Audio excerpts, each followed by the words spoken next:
This is TOS Television, your digital first Pan-African news network. You're watching Business Report Africa. I am Ruwa Penao. We begin in Kenya, where an insured deposit limit of 500,000 Kenyan shillings will be given to depositors of defunct Chase Bank. Revised from 100,000 Kenyan shillings, the Kenya Deposit Insurance Corporation, KDIC, is offering a huge relief to savers who have felt all hope is lost. Chief Executive of the corporation, Mohammed Ahmed Mohammed, has said the new limits will give more protection to depositors in the most unlikely events of a bank failure, and thus the planned liquidation and deposit payments will be made in due course. Netflix, video streaming giant, has had a short slowdown in subscriber growth. This has affected its shares even as nearly 4 million people signed up on Netflix in the first 3 months of 2020, short of the expected 6 million. Netflix, video streaming giant, has had a slowdown in subscriber growth. This has affected its shares even as nearly 4 million people signed up on Netflix in the first 3 months of 2021, short of the expected 6 million. Now, according to the company, a lack of new shows may have played a large part in contributing to the fall, and a recovery is expected as soon as sequels are released. In 2020, Netflix added nearly 16 million new subscribers while people were on lockdown. The company's shares, however, fell 11% in after-hours trading to $489.28, and this took off $25 billion from the company's market capitalization.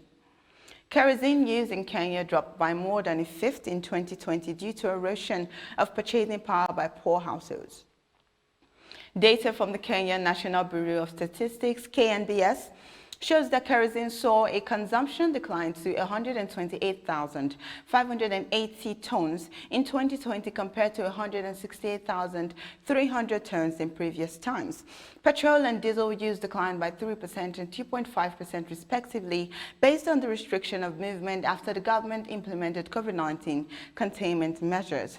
Now, even though retail prices for kerosene dropped to 84.6 Kenyan shillings per litre, it did not drive up consumption, and this shows that poor families had reduced income and had to cook and eat less.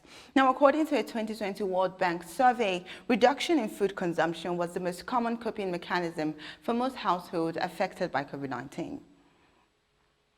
Africa's Center for Energy Policy, ACEP, reports have it that increase in commercial losses witnessed in the power distribution sector contributed largely to the continuous debt accumulation in the sector, and regardless of efforts made to clear the energy sector debts, it could reach a total of $12.5 million by 2023 if left unresolved. Non-payments and power theft stand as core causes of commercial losses in the power distribution sector. The Electricity Company of Ghana, ECG, reports estimated annual loss from power theft to be about $418.2 million. This is your digital first Pan-African news network, TOS Television, and you're watching Business Report Africa. Do stay tuned.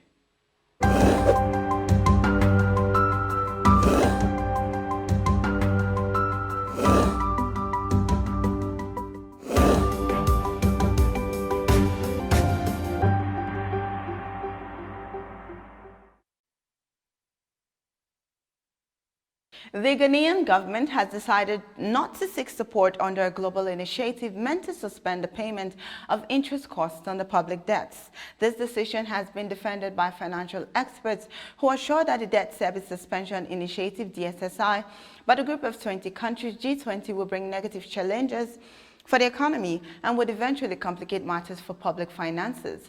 The institutions were in response to graphic business inquiries on the implications of Ghana not participating in the debt suspension program. And the firm said Ghana's participation in the DSSI would send the wrong signals to the international investor community that the country was either in debt distress or had difficulties servicing its debts. And now to Egypt, who is keen on raising 1.25 trillion Egyptian pounds, which amounts to about $80 billion, as part of its investment plan for the fiscal year 2021-2022.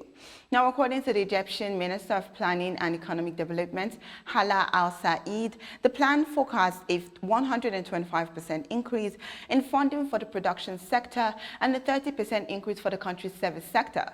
The plan would also help in addressing the spending commitments of the public, with priority given to high productivity sectors that drive sustainable economic growth in the country.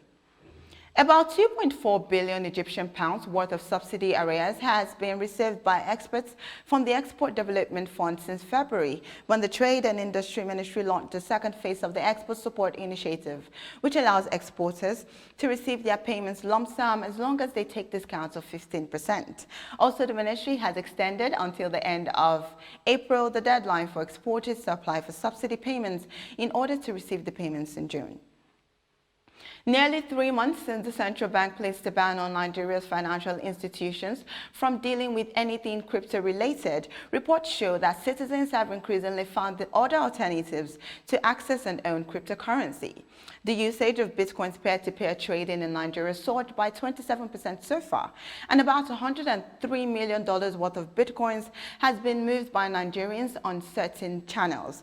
The power of the coin against inflation, as well as its profitable gains, has only drawn people to it, despite the recent 5 naira for dollar scheme introduced by the Central Bank of Nigeria to encourage Nigerians in the diaspora to use official channels in remitting their funds instead of cryptocurrencies. You're still watching Business Report Africa on your digital first Pan-African news network, TOS Television. Do stay tuned for more after the break.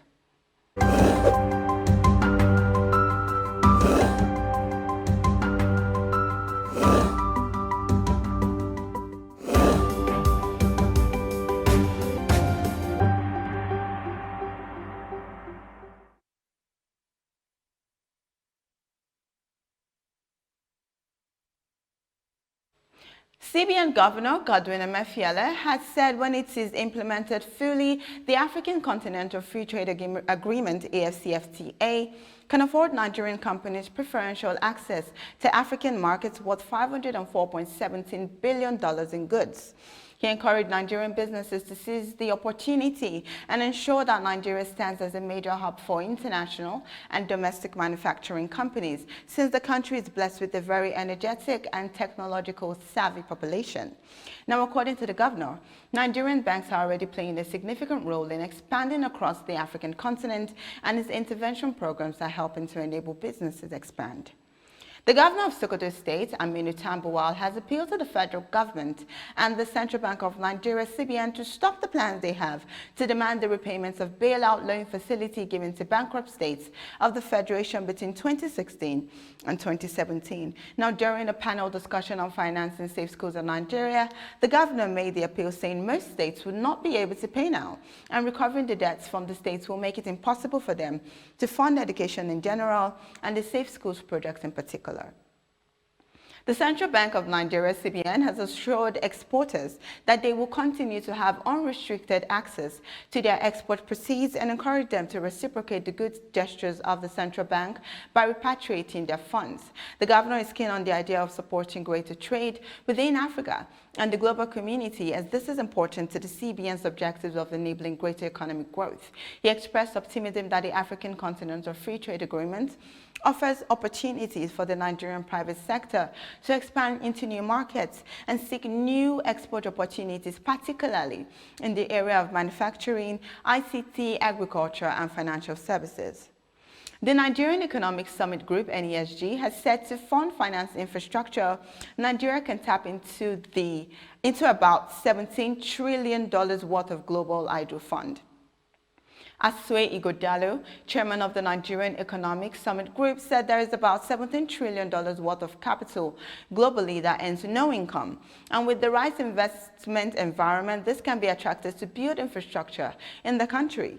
The group is keen on how the private sector can accelerate economic progress through innovation and investment strategies, and they placed emphasis on the need to ensure resilient economic recovery. And now to the CBN exchange rate. Dollar to Naira has a buying rate of 379 Naira and a selling price of 318 Naira. Pounds to Naira has a buying rate of 521 Naira and a selling price of 522 Naira. Euro to Naira has a buying rate of 453 Naira and a selling price of 454 Naira. And finally, the South African Rand has a buying rate of 26 Naira and a selling price of 26 Naira. And that's all we have on Business Report Africa. Remember to follow us on all our social media handles at TOSTV Network on Facebook, Instagram, and Twitter. Like and subscribe to our YouTube channel at TOSTV Network. I am Ruo Penao. Thank you for watching. you.